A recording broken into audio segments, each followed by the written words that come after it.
Estamos de volta aqui no nosso 5º Congresso Nacional FENEP, Família e Escola, uma parceria que dá certo. Quero convidar nosso presidente da FINEP, professor Ademar Batista Pereira, que vai apresentar aqui um dos painéis, vai apresentar os componentes dos painéis. Enquanto isso, quero agradecer mais uma vez os nossos patrocinadores, a EducBank, a FTD, a Lenovo, Microsoft, Maurício de Souza Produções, Educa 21 e Monshot. Agradecemos ainda os nossos apoiadores, Música em Família e o Instituto Maurício de Souza. E agradecemos também os nossos parceiros, Super Cérebro e Lumiar. Presidente Ademar Batista, ele vai apresentar o painel número 4. Enquanto isso, eu vou apresentar o painel número 2, presidente. É isso? Então vamos lá. Convidamos para compor o nosso painel número 3, com o tema Crianças, Adolescentes e Jovens, a dependência do mundo virtual, a pedagoga, psicopedagoga e mestre em saúde da criança e do adolescente, Jaqueline Gnata, a mestre em educação e psicanalista, Jane Haddad, a administradora, coach, mentora, consultora, palestrante, mãe da Tereza, de 10 anos, e da Helena, de 8 anos, Camila Cristofaro. Nosso presidente Ademar Batista Pereira vai apresentar o painel número 4. Quem está conosco hoje, presidente? Boa tarde a todos. No painel 4, na sala 2, temos o tema é a importância da avaliação da qualidade dos cursos do ensino superior do ENAD. Convidamos, nesse momento, para os painelistas, o professor palestrante, assessor da presidência da BMS, avaliador do MEC, do INEP e pró-reitor acadêmico do Centro Universitário Unicarioca, Max Damas. Também o reitor do Centro Universitário Cidade Verde, diretor do Colégio Áxia e vice-presidente do Cinep do Noroeste do Paraná, José Carlos Barbieri.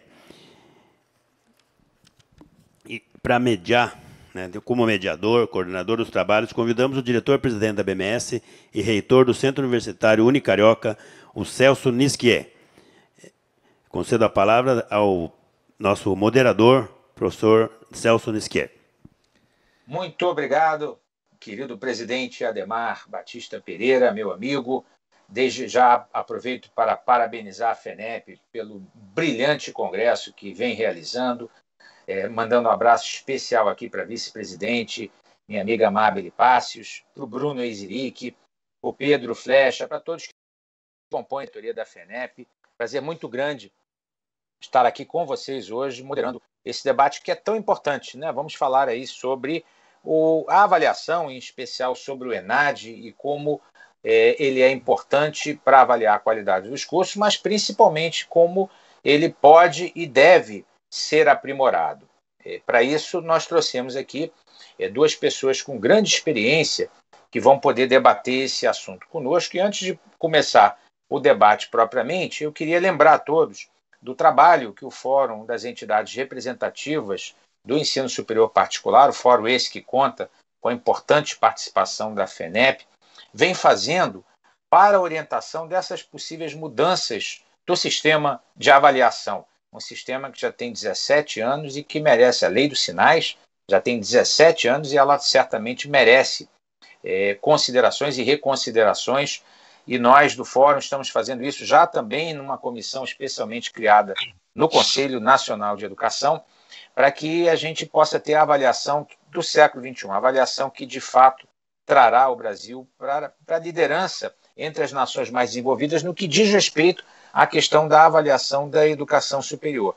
Nós estamos assistindo agora, durante esse momento crítico de pandemia, a uma migração em massa do ensino superior para as atividades remotas, e vimos também, há cerca de 2 semanas, o próprio INEP evoluir de uma maneira significativa na criação da avaliação virtual externa, in loco, uma reivindicação antiga do nosso setor e que já começou a funcionar em várias instituições, e há a intenção do próprio INEP de ter cerca de 5.000 avaliações realizadas remotamente. Então vejam o potencial das novas tecnologias, e é isso que a gente quer debater aqui com vocês hoje, em especial na questão do ENAD, porque há espaço para melhorias e nós vamos ouvir aqui especialistas que vão poder trocar ideias com todos que estão nos assistindo. Para começar só a dar essa primeira contextualização, queria dizer que, como eu falei, o ENAD ele já existe desde 2004. ele é só uma das dimensões da avaliação da qualidade do ensino superior. Existe também a avaliação institucional e de curso e as autoavaliações institucionais, que merecem ganhar cada vez mais importância. Eu queria perguntar aos palestrantes, aos participantes do debate, como vocês compreendem e avaliam o ENADE ao longo destes 17 anos. Queria começar dando boas-vindas ao professor Barbieri, que poderia, então, fazer as suas considerações. Professor. Olá, Celso. Muito obrigado pela oportunidade de estar aqui. Quero agradecer ao professor Ademar, professor Amado e professor Eugênio, todos que estão organizando esse belíssimo congresso. Estou acompanhando desde as 8 horas da manhã, quando nós cantamos o hino nacional juntos. Foi muito emocionante. Mas vamos lá, Celso. O que eu posso dizer para vocês é o seguinte: é inegável que a lei de sinais ela fomentou uma cultura de qualidade no ensino superior, como também resultou em melhorias nas políticas públicas educacionais no longo desses 17 anos, como você já disse. E os sinais promoveu um destaque da avaliação para a agenda educacional, demonstrou ser uma política pública eficiente, apesar de muitas críticas durante esses 17 anos, e uma excelente ferramenta de gestão e de autoconhecimento, tanto para os cursos, como também para todas as instituições de ensino superior. O Sinais surgiu com a intenção de criar uma avaliação de caráter formativo e emancipatório. E a gente observa que o ENADE, quando surgiu, teve como premissa estabelecer essa política pública de Estado, de abertura nacional e obrigatória, para que, a partir dos seus resultados, pudesse melhorar a qualidade da educação superior, orientar a expansão da oferta das instituições de ensino superior, que foi a partir da década de 90, quando nós tivemos uma explosão das instituições privadas de ensino superior. Identificar também o mérito e o valor das instituições, das áreas, dos cursos, bem como também os programas e dimensões de ensino, de pesquisa, de extensão, de gestão e de formação. E, além disso, o ENADE vem para promover a responsabilidade social das IES, respeitando a identidade institucional e também a autonomia de cada instituição de ensino. No entanto, durante esse período todo, o ENADE ele acabou destacando como um tema mais amplo sobre a complexidade, bem como também as contradições que envolvem o conceito de qualidade na educação superior. E para a reflexão, destaco 2 pontos importantes quanto ao ENADE. Ele promove uma cultura de hipervalorização da concorrência entre as instituições de ensino superior, a promoção de ranking como serventia quase que exclusivamente midiática e também promocional. Não posso falar de erros ou de falhas, mas é possível abrir uma reflexão em torno desses dois itens, que é exatamente a cultura da hipervalorização da concorrência das instituições e também, né, este ranking que a mídia começou a proporcionar, bem como depois, mais tarde, até o MEC. Vale lembrar que, a partir da segunda metade da década de 90, quando nós tínhamos o Exame Nacional de Curso, o Provão, já nesses anos dele, né, do Provão, vimos que seus resultados tinham uma ampla utilização de caráter midiático e também promocional. E isso porque, assim como todas as políticas de avaliação em larga escala daquela época, o Provão ele acabou acompanhando a implantação e desenvolvimento das políticas governamentais, como a grande expansão, como eu já disse, das instituições de ensino superior, privada, principalmente.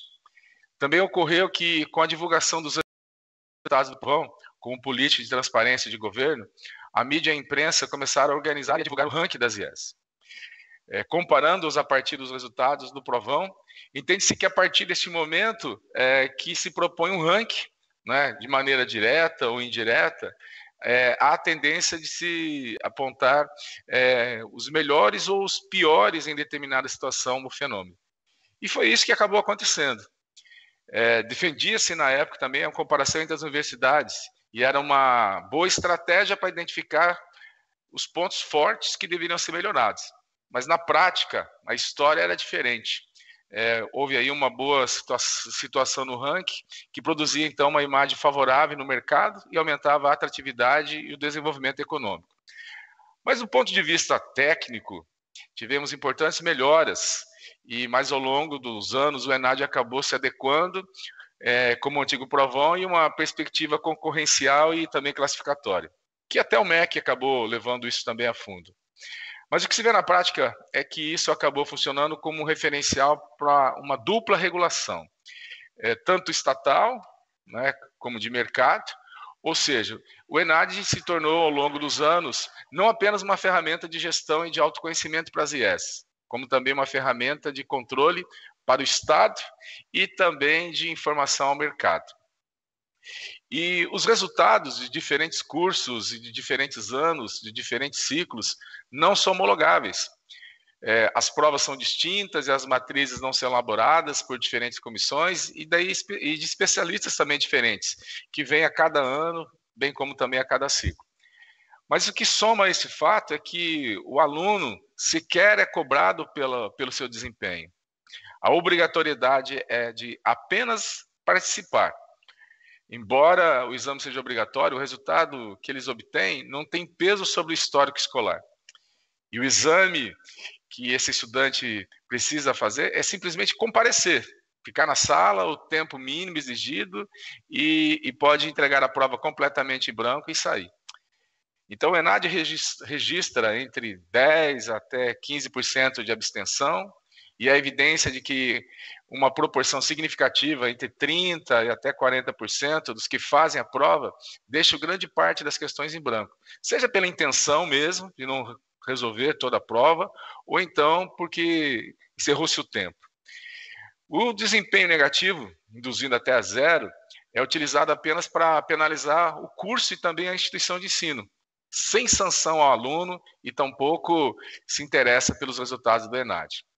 O que eu quero dizer é que é imprescindível reconhecer que nenhum processo avaliativo, especialmente considerando a aplicação de instrumentos em larga escala, como é o caso do ENAD, é capaz de cobrir todas as dimensões que compõem o conceito qualidade da educação superior.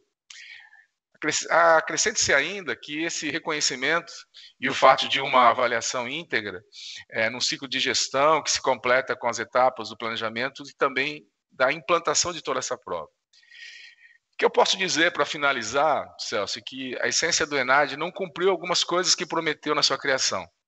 Que, considerando que a definição das políticas públicas é um campo de conflito e também de tensão de interesse, nos resta a pergunta: quem ganha e quem perde com isso? Até que ponto os rankings e as concorrências podem ser indicadores de qualidade na educação superior? Eu acredito que essas duas perguntas são reflexões que nós temos que fazer entre nós, gestores, professores, coordenadores, e também levar isso para o INEP, porque vale a pena pensarmos nessa avaliação que é tão ampla, tão complexa e que acaba influenciando muito na vida dos gestores, bem como também das instituições de ensino superior. Obrigado, professor Barbieri. Excelentes reflexões para abrir esse nosso debate, né? A questão da tendência à formação de rankings, se isso é bom ou não, a tendência também, a questão da falta de engajamento dos estudantes no ENAD, duas excelentes questões, entre outras, que você nos traz, e eu queria então passar para o Max Damas para as reflexões a respeito desses 17 anos de ENAD. Max, com a palavra. Olá, professor Celso, boa tarde. Professor Barbieri, boa tarde. Professor Ademar, obrigado pelo convite. Professor Eugênio, estamos aqui no FENEP, num sábado à tarde, discutindo o presente e o futuro da educação, né? Passando pelas escolas e chegando até as instituições de ensino superior. É muito bacana essa proposta do FENEP de conciliar temas, né, que vêm do ensino médio, temas do ensino fundamental, junto no mesmo evento, trazendo considerações sobre o ensino superior também. Então, aqui nossa dimensão é tratarmos especificamente sobre a qualidade do ensino superior, a qualidade dos estudantes, nesse caso, e na verdade, quando a gente fala de estudantes, na verdade, a qualidade do aprendizado. E o que nós um pouco esquecemos, né, que quando se fala de educação, na verdade, o que existe de maior riqueza é o quanto se aprende.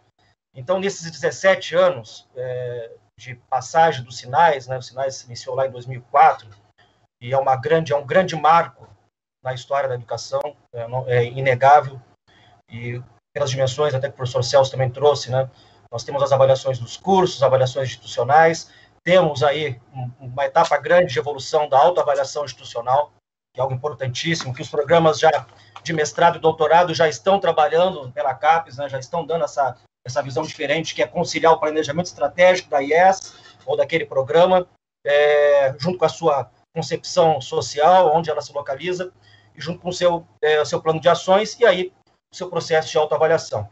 Possivelmente nós teremos que evoluir dentro de um aperfeiçoamento dos sinais nesse sentido. Mas é inevitável que nós tenhamos também que continuar avaliando o aprendizado dos nossos estudantes, né?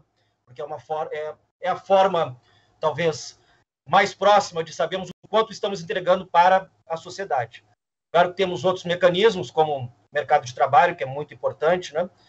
Mas o ENAD, desde a sua concepção, e aí o professor Barbieri colocou aí sobre o exame que havia anteriormente, né, durante muito tempo, o grande provão, mas desde a sua concepção ele passou por mudanças, e as mudanças que talvez trouxeram um pouco mais de reflexão e de talvez um pouco mais de má vontade das instituições na sua compreensão do ENAD, foram as questões regulatórias e de supervisão que começaram a vir atreladas ao processo de avaliação do estudante. Então, inicialmente, era apenas o ENAD, né? E aí o ENAD, nas suas composições, e já teve variações de IDD, de avaliação do questionário, de perfil do corpo docente, mas em algum determinado momento, um pouco mais à frente, surgiu o CPC e o IGC. E quando surge o CPC e o IGC, e a partir do CPC e o IGC, começam a surgir medidas de regulação, que começaram a dar ônus e bônus para as instituições e para os cursos. Então, é nessa medida que faltou um pouco da compreensão nossa, como instituições de ensino, e também do poder público sobre o quanto poderia se misturar avaliação e regulação, né? Então, quando nós olhamos para o ENAD, na verdade, nós estamos tratando todas as instituições e todos os cursos de uma forma igual.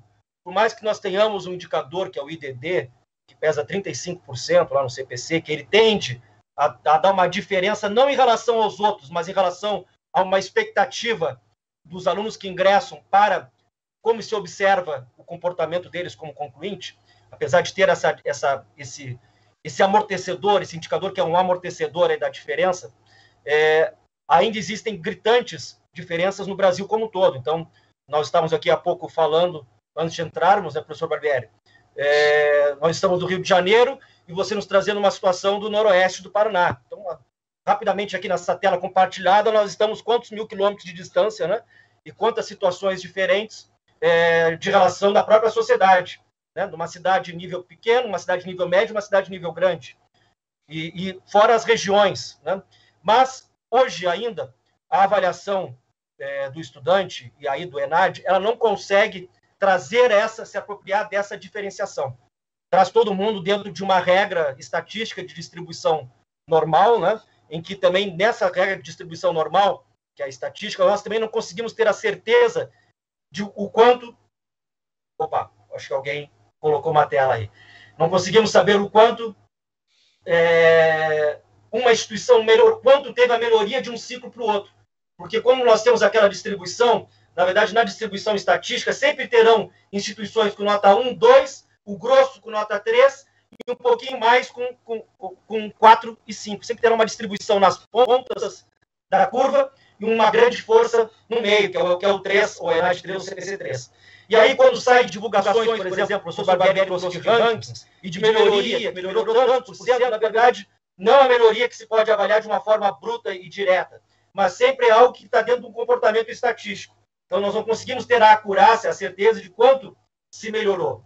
Fora a ideia toda da relatividade, né, professor Barbieri? Então, nós podemos ter cursos em que, para ter um ENAD 5, basta que os alunos acertem 45% das questões. E temos cursos em que, para ter o ENAD 5, o aluno tem que ter, a média daqueles cursos precisa ter uma nota 70, 70 e poucos. Então, existe essa diferença também entre os cursos. E aí, quando nós viemos para os insumos, que cada vez estão mais fortes hoje, são 45%, é o peso do insumo. Então, nós também vemos que o ENAD é o quê? Além de ser um processo de avaliação da aprendizagem, também é um grande processo de comunicação, de motivação e de alinhamento dos processos de gestão dentro de uma instituição de ensino. Nós verificamos que as instituições de ensino que perfazem bons resultados são aquelas que conseguem conciliar não apenas o indicador de qualidade na aprendizagem, mas também o quê? consegue ter uma gestão mais apropriada dos seus processos educacionais internos. E aí, muito fortemente, também as estratégias de comunicação, de motivação, e aí existe, a gente podendo concordar ou não, mas existe também uma melhoria dos processos pedagógicos, né? Fica muito claro que as instituições precisam trazer para uma melhoria da avaliação da aprendizagem, precisam trazer cada vez mais o quê? Processos pedagógicos, uma coordenação pedagógica forte e atuante, mas com professores, na sua maioria, que não possuem uma formação para a avaliação da aprendizagem. Então, existe algo também muito recorrente. Se nós percebemos que dentro das instituições de ensino, grande parte dos professores não tem a formação apropriada para o quê? Sair desde a questão da didática, da contextualização de problemas, até o momento da elaboração de questões no alto nível de complexidade. E é a parte da avaliação. Então, é um processo que deve ser muito amarrado em várias pontas. Então, assim, para fazer uma provocação inicial, professor Celso. Muito boa. Gente.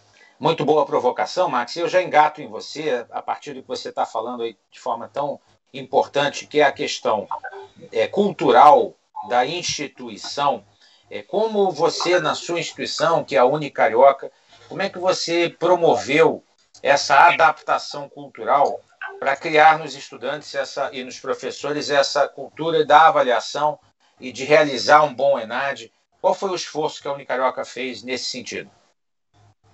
Bom, professor Celso, é uma questão muito importante, né? Então, é um pouco, cada instituição de ensino possui uma narrativa a contar sobre isso, né? Nós temos o conjunto de regras expostas pelas portarias do ENAD, que sofrem atualizações de tempos em tempos, as notas técnicas, que nós precisamos ter a intenção, perfeita compreensão e entendimento. E aí, quando trazemos aí para a instituição na qual eu venho, né? O que nós precisamos implementar?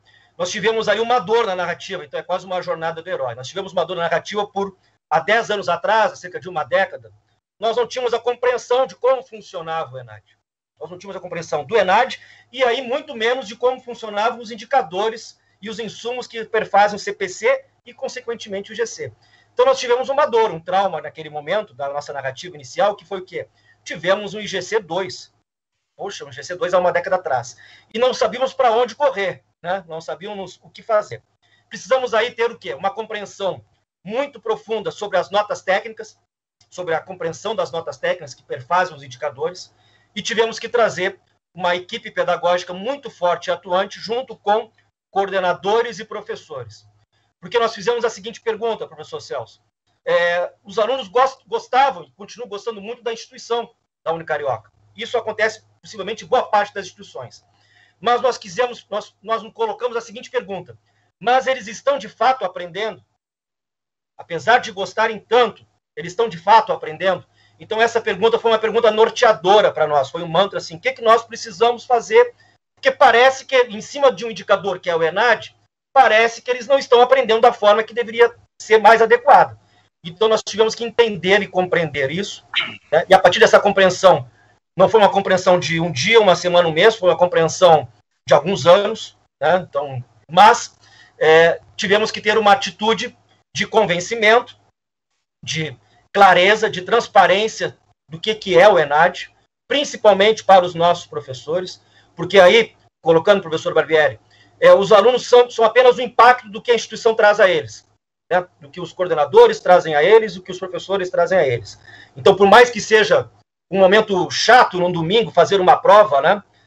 Um momento em que você acorda pela manhã e olha para a janela e diz, se está um sol, poxa, está um sol, o que eu vou fazer nessa prova? E se estiver chovendo, você também vai dizer, está chovendo, o que eu vou fazer na chuva? Ainda então, mais no Rio, né, Max? Uma instituição no Rio de Janeiro com um domingo de sol é terrível, né? Então, assim, nós tivemos que impactar muito fortemente os nossos professores para a compreensão, e aí foi um processo pedagógico, eu digo, da estrutura pedagógica, também pedagógica de educar os nossos professores em relação a isso. Nós tivemos que mostrar, são oficinas que ocorrem até hoje, então já se passam 10 anos de história, oficinas que ocorrem até hoje, elaboração de questões, compreensão, contextualização de problemas, adequação das matrizes curriculares de uma forma recorrente, planos de ensino, elaboração de provas, e conseguimos evoluir. Saímos aí de um GC 2, 1,92 ao longo de 10 anos, e chegamos hoje a um IGC 3,60. É um longo caminho, né? Pensar que passamos por 10 anos e já estamos há uns 4 anos dentro da margem do IGC 4. fizemos essas mudanças, que é algo muito importante que aconteceu no Carioca, que foi uma mudança que também foi homogênea, não foi um curso ou 2 cursos que se caracterizaram por ter o melhor desempenho.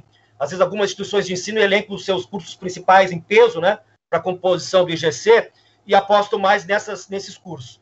Nós fizemos algo que foi também mais forte, que foi cultural, para todos os cursos, para todos os alunos e todos os professores. Então, hoje, temos aí um conjunto de cursos em que todos têm o CPC 4 ou 5, né, e o ENAD 3, 4 e 5. Então, temos essa... E quebramos, e podemos falar depois mais à frente, inúmeras crenças internas, por exemplo, que o EAD, quando implementamos, que o EAD seria algo menos. E tivemos um curso nosso, na primeira vez, respeitando também a mesma questão de 10 anos atrás, quando trouxemos do presencial para a distância, tivemos na primeira execução já um ENAD 5 com CPC 5. Então, vimos que os nossos mecanismos, mudando os meios, mas os mecanismos estavam muito apropriados. Muito bom, Max. Eu acho que esse é um exemplo concreto, e eu queria agora ouvir também do professor Barbieri como ele entende essa mudança que a instituição precisa implementar para que o ENAD tenha um bom desempenho. Que esforços a sua instituição tem feito a esse respeito? Celso, aqui em Maringá a gente não tem praia salgada, mas a gente tem praia de água doce. Então nós estamos muito próximos do Paranapanema e do Paranazão. Então as dificuldades são bem próximas de vocês aí do Rio de Janeiro. Mas aqui na UniFCV, o ENAD ele é encarado como uma ferramenta que auxilia na gestão acadêmica. Então, na construção de documentos institucionais, como editais, resoluções, portarias e até os relatórios divulgados pelo INEP, que são utilizados para discussões que nós fazemos e também as reflexões e reuniões com todos os níveis, né, da reitoria, pró-reitoria, direção, coordenações, NDE, colegiado de curso e, é claro, o principal ator aí, que é o nosso aluno. Nós organizamos as matrizes, muito bem, disse o Max, identificando os conteúdos, as habilidades, as competências, as estruturas dos exames, né, dos ENADs, nos componentes curriculares, e também realizamos um trabalho contínuo de aprimoramento dos aspectos didáticos e também pedagógicos. E as políticas de avaliação, elas são sempre uma grande preocupação aqui na nossa instituição. Então, aqui na UniFCV, a nossa política de avaliação está no nosso PPI, é uma ferramenta principal da nossa organização, porque ela está focada na transformação, no acompanhamento, na implementação e também nas inovações educacionais.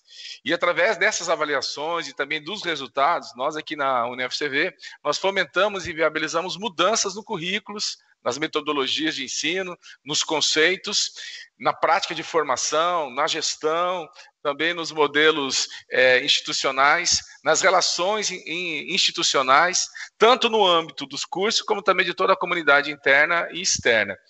E a nossa política institucional, ela é de uma avaliação que é formativa e não só somativa.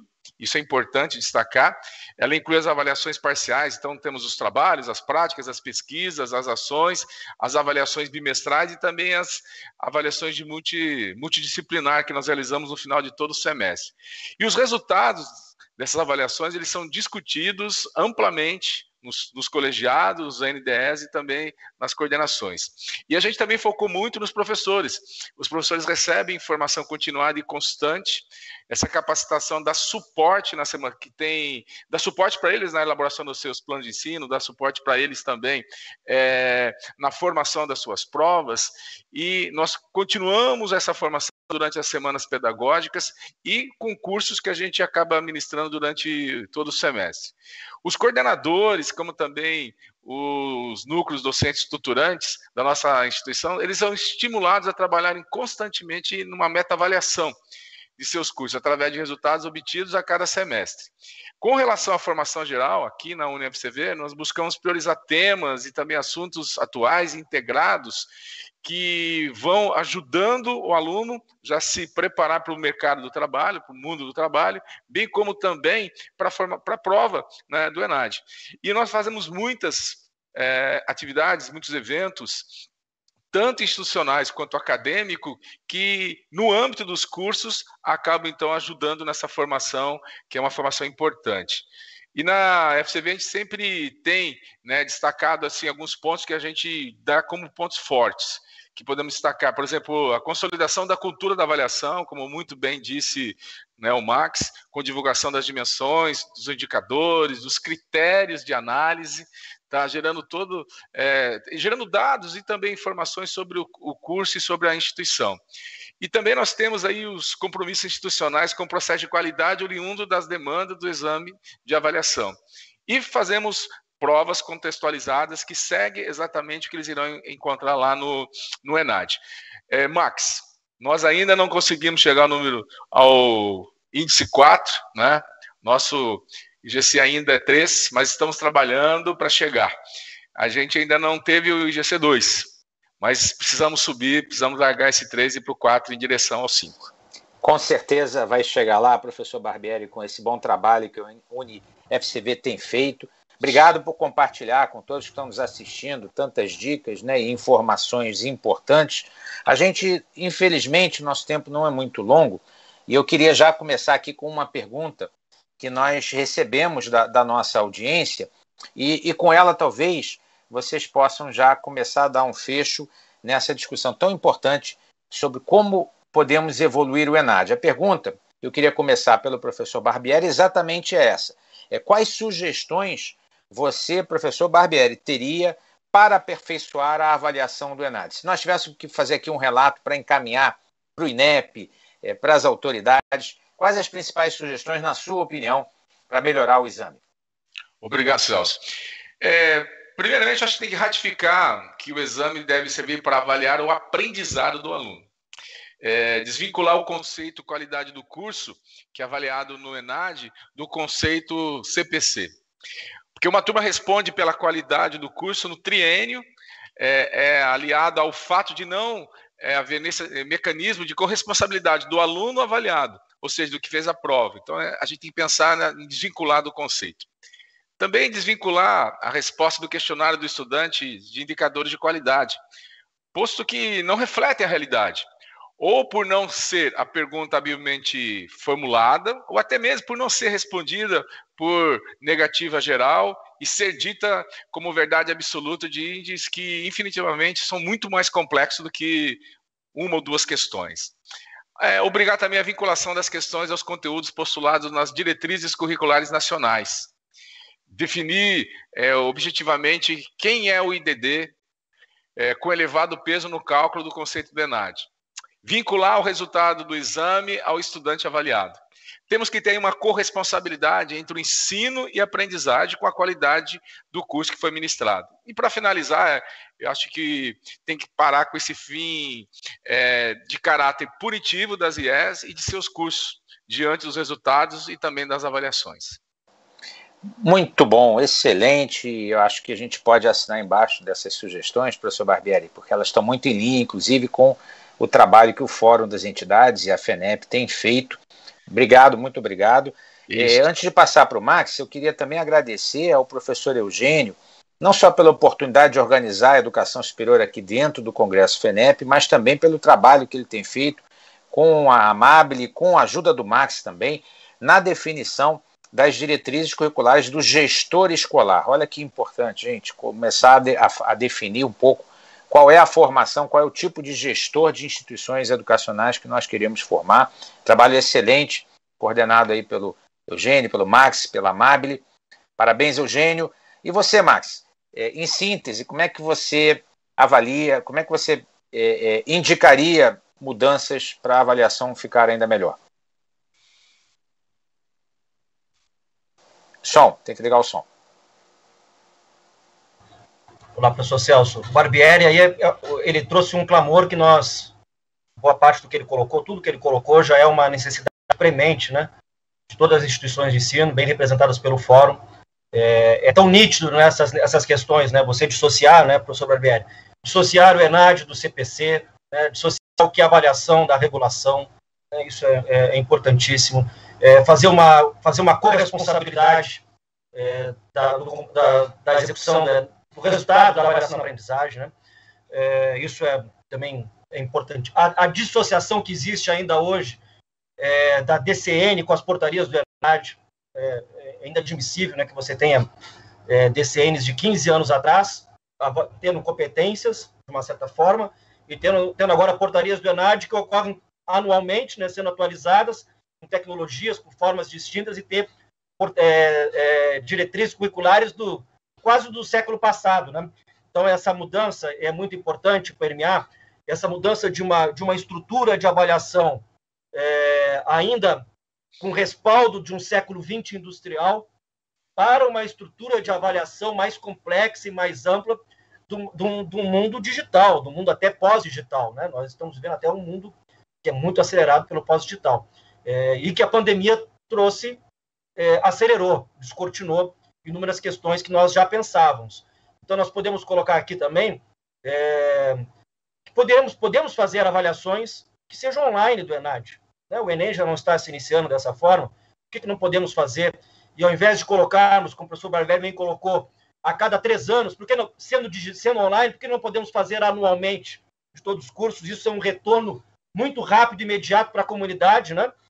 Traz para a comunidade, ela já se aperfeiçoa, já corrige seus planos de ensino, suas matrizes curriculares, alinha com a proposta de mercado, que existe com demanda cada vez mais volátil e acelerada do mercado, e você vai ter cada vez mais instituições de ensino alinhadas com o aspecto da formação acadêmica, com a formação de profissional mercado. Então, isso é algo que o ENAD tem tudo para evoluir nesse sentido. E as tecnologias digitais, elas devem surgir para esse fim, né? De acelerar esse processo e trazer cada vez mais informações, dados, que nós consigamos saber aonde podemos melhorar. Cada vez mais informações pelas os grandes big data, né? Os big data podem ser apropriados pelas instituições de ensino, e as instituições de ensino se comunicando e podendo verificar aquilo que existe melhor em cada uma delas e aperfeiçoar em cima de um todo. Então, são essas considerações, professor Celso, professor Barbieri. Muito bom, Max. Eu acho que todos que estão nos assistindo, aliás, temos recebido vários elogios aqui pelos nossos canais. Eu acho que todos estão apreciando muito esse debate. Infelizmente, nós estamos chegando no nosso horário. É um assunto que certamente demandaria muitas outras discussões. Estamos recebendo perguntas sobre como conciliar o ENAD com as demandas do mercado de trabalho, ao mesmo tempo com as diretrizes. Muita gente perguntando também, e o Max eu acho que falou sobre isso, sobre a possibilidade da avaliação se tornar digital, online, a exemplo do que o Enem já vem testando. Eu acho que todas essas questões e as respostas e todo o debate aponta na direção de um ENAD mais sintonizado com esse mundo pós-digital, que essas tecnologias que nós usamos agora e que, com muito sacrifício, as instituições se adaptaram, que elas possam permanecer como um instrumento de maior autonomia, de mais flexibilização, de diminuição também, né, como o Max lembrou bem, da carga regulatória, porque se a avaliação se torna algo permanente e não pontualmente para um ato regulatório, um ato de supervisão, a gente vai ter um sistema muito mais eficaz, atualizado automaticamente, quem sabe até com recursos de inteligência artificial. Vejam, a Receita Federal hoje ela sabe exatamente o que você vai preencher antes de você preencher o formulário. Se você preencher errado, já cai imediatamente num processo de fiscalização. Então é possível já conhecer o histórico e a evolução das instituições e dar liberdade para que elas possam trabalhar com mais autoavaliação e, caso saia da curva, o poder público entra num sentido, como o Barbieri colocou muito bem, muito mais formativo, pedagógico do que punitivo. Então esse me parece que é o caminho que nós estamos encontrando aqui nesse riquíssimo debate, e eu agradeço muito a participação do pró-reitor da Unicarioca, professor Max Damas, que também é assessor da presidência da ABMS, e agradeço também ao querido professor Zé Carlos Barbieri, que além de reitor, né, do Centro Universitário Cidade Verde, ele é também e diretor do Colégio Axis, ele é vice-presidente do Cinep, do Noroeste do Paraná, e aproveito para mandar um abraço também, querido amigo Wilson Matos Filho, presidente do Cinep de lá, que também faz parte, junto com o professor Wilson Matos, da nossa diretoria na ABMS. E, gente, dizer que foi muito bom estar aqui com vocês. Ademar Pereira, parabéns pelo sucesso do Congresso, em seu nome, toda a diretoria, em especial o professor Eugênio. É uma honra, um prazer muito grande mediar esse debate. Tenho certeza que muitas dessas questões vão ecoar pelos próximos meses e, quem sabe, voltaremos no próximo congresso para continuar esse debate. Gente, muito obrigado pela participação de todos vocês e devolvo o comando à mestre de cerimônias. Obrigado. Encerramos então o nosso quarto painel, este na sala 2. Queremos agradecer a participação do professor Max Damas, que é professor, palestrante, assessor da presidência da ABMES, avaliador do MEC-NEP, pró-reitor acadêmico do Centro Universitário Unicarioca, professor José Carlos Barbieri, que é reitor do Centro Universitário Cidade Verde, diretor do Colégio Axia e vice-presidente do Cinep no Paraná, e do professor Celso Nisquier, que é diretor-presidente da ABMES e reitor do Centro Universitário Unicarioca. Muito obrigado a todos pela participação. Vamos assistir agora ao recado dos nossos patrocinadores, mas continuem conosco que logo mais estaremos de volta com a palestra As Histórias em Quadrinhos e o Incentivo ao Hábito da Leitura, com o criador da Turma da Mônica, Maurício de Touza. Voltamos logo.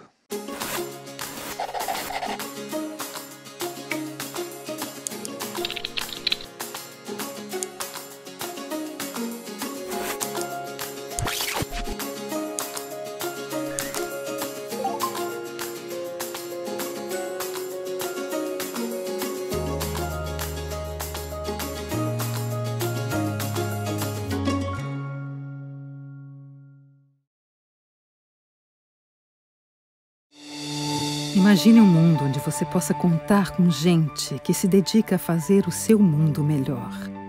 Pessoas que te compreendem, porque compartilham com você os mesmos ideais e a mesma missão. Pessoas que pensam além, por você, e que estão sempre atentas aos novos ventos, às mudanças inevitáveis, às estações que se sucedem, os engenhos do tempo. Pessoas que caminham ao seu lado, mesmo quando o mundo impõe novas e inesperadas barreiras. Essa gente parceira, flexível e humana, atende por um nome: FTD Educação. Conte com a gente. Conte com a gente sempre.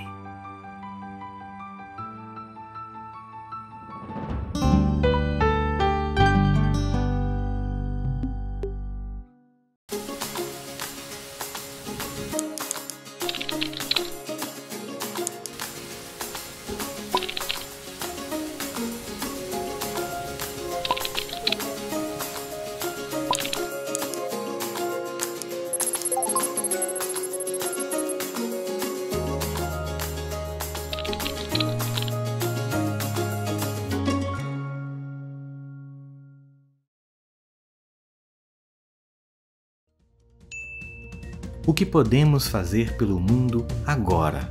O que nós precisamos aprender hoje para nos preparar para o futuro? Tudo começa pela nossa humanidade. Nessa nova realidade, a educação socioemocional é mais importante do que nunca.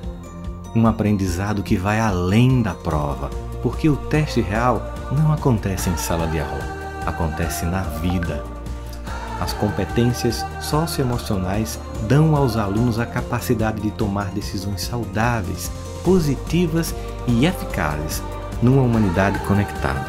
Se nós podemos transformar uma sala de aula, nós podemos transformar o mundo. Educa 21, inspirando mentes conectadas.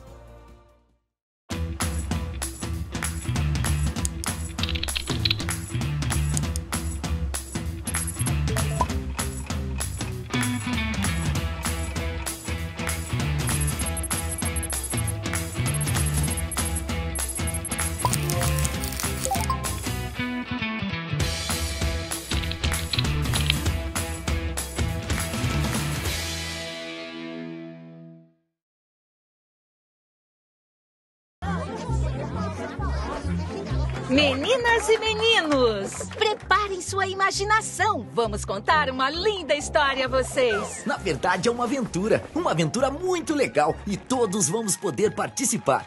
Ah, então tá. Vamos começar? Vamos! Há muito tempo já existiam as famílias. Essas famílias foram se juntando e formaram as comunidades. E para as crianças conviverem e aprenderem juntas, foi criado um lugar muito especial, as escolas, até que surgiu uma brilhante ideia. Cebolinha, Cebolinha, eu tenho um plano incrível! Peraí, quem tem planos incríveis aqui sou eu! Shhh, me escuta, Cebolinha! E se a gente encontrasse um jeito de deixar todo mundo mais próximo? A família, a comunidade e a escola? Ideia maravilhosa! É exatamente isso que eu ia dizer. Mas como faremos isso? E foi assim que eles descobriram o programa Um por Todos e Todos por Um, pela Ética e Cidadania. Que legal! Mas que seriam essa ética e cidadania? É exatamente isso que nós vamos aprender. Assim como muitos outros assuntos como democracia, participação, transparência e muito mais. A ideia ficou tão grande, que foi preciso criar um montão de materiais, inclusive digitais, um mais legal que o outro. Mônica! Oi. Olha só o que prepararam pra gente! Caderno de estudante, revistas, jogos, passatempos, histórias em quadrinhos, vídeos, manual do professor. Olha, e tem tudo na versão digital também! Pra computador, tablet e celular. E sabe onde estão todos esses materiais? Onde? Eles estão no site Educação Cidadã da CGU, na plataforma AvaMec e disponíveis também para impressão. Que demais! Imagine o quanto vamos aprender juntos! Professor! Ah, é? O professor vai fazer um curso à distância para conhecer o material e entender como aplicá-lo aos estudantes. Então é isso, turminha! Prepare-se, vem muita coisa legal por aí! Calma, ainda não acabou! Olha quem fez questão de dar as boas-vindas a todos vocês, nosso querido Maurício de Souza! Olá, eu sou Maurício de Souza, o pai da Turma da Mônica.